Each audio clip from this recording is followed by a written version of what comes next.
In this video clip, we are going to explain what is meant by investment.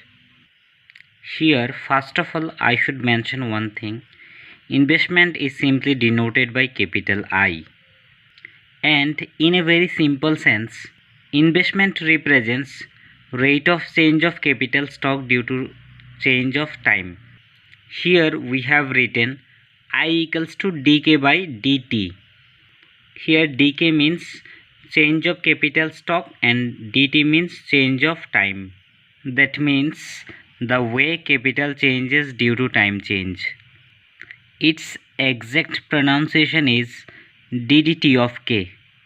But to make the simplicity of pronunciation, we just pronounce dk by dt. Therefore, we can write dk equals to change of capital stock and dt equals to change in time. In macroeconomics, most of the time we presume S equals to I, that is savings equals to investment. Here investment means investment expenditure. So automatically a question arises here, why do we assume S equals to I, that is savings equals to investment expenditure? Logically we presume that whatever or how much is saved by a person or individual, he can invest only that portion or that amount. If there is an individual who wants to invest more than his savings, then he has to borrow loan. If an individual is borrowing loan from any moneylender or from bank, he has to pay the interest and he has to bear the burden of interest payment. Now we are going to talk about the classification of investment. Investment is actually of two types. Number one is autonomous investment and number two is induced investment. Autonomous investment is denoted by I equals to I bar or I naught, and induced investment is denoted by I equals to f of capital Y and small r. Actually, autonomous investment represents constant or fixed investment. That is, investment decision is depending on nothing. When we are speaking about induced investment, we can see induced investment is a function of income and rate of interest. Here income is denoted by capital Y and interest is denoted by small r. So one thing should be clearly mentioned here, that normally autonomous investment decision is taken by the government, because when an individual or any person is taking the decision of investment, he focuses on his profitability, and normally the investment decision is depending on either income or rate of interest. If anyone is taking the investment decision concentrating on his income, so there is a positive relationship we can see. That means if income increases, then he can save more or he will invest more. As we have assumed that savings is nothing but investment, that is sometimes savings is equivalent to investment. So obviously if savings increases, investment will also increase.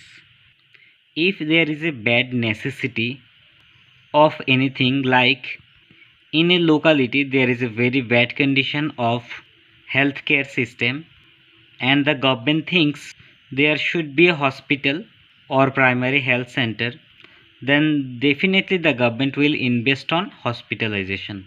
And in such case, government will not think about the tax collection from that area or otherwise. So normally the autonomous investment decision is depending on the necessity of the place and time. It is not depending on income or rate of interest. Therefore the autonomous investment decision is taken by the government only. It can be a welfare activity of the government. So government is not thinking about profitability here.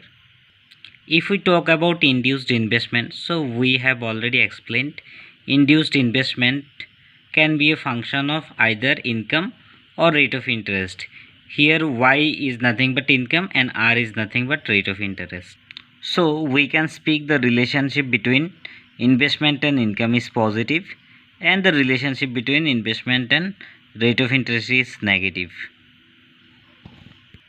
So mathematically we can write di by dy equals to, that is, it is positive, and di by dr is negative, and di by dy can be written as f dash y, and di by dr can be written as f dash r. To explain this situation graphically, along with the vertical axis we are measuring investment expenditure, and along with the horizontal axis we are measuring income. So the relationship is positive as we know. Therefore, the line diagram is upward rising. According to the diagram, we can see if income is increased by y1 y2, then investment will be increased by i1 i2. Here the investment curve is downward sloping because we have already explained the relationship between rate of interest and investment is negative. That means if the interest is increased by r1 r2, then the investment will be reduced by i1 i2. Now one question may be coming in your mind, that is, why I dash r is negative? Think logically from the perspective of the economics. You want to start a business for which you need a big amount of capital. Then what will you do? If you do not have a stock of capital, then obviously you have to borrow money either from the money lender or from the banking authority. Wherever you are going, either it is from the money lender and from the banking authority, whenever you are thinking about the borrowing, you have to borrow from bank or money lender. So first one thing is coming in your mind, that is, what is the rate of interest? Because it is the burden.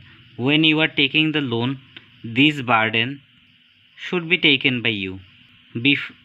That means after the ending of the every month you have to pay the interest to the bank or to the money lender. So if the bank reduces rate of interest, you will borrow more loan and you will invest more. Therefore there is a negative relationship between rate of interest and investment.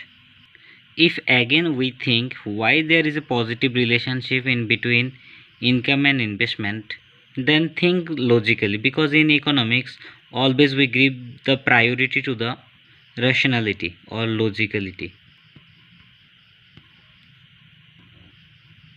If you are willing to start a business, then if you have more money, that is more income, you will invest more. That means you can invest more.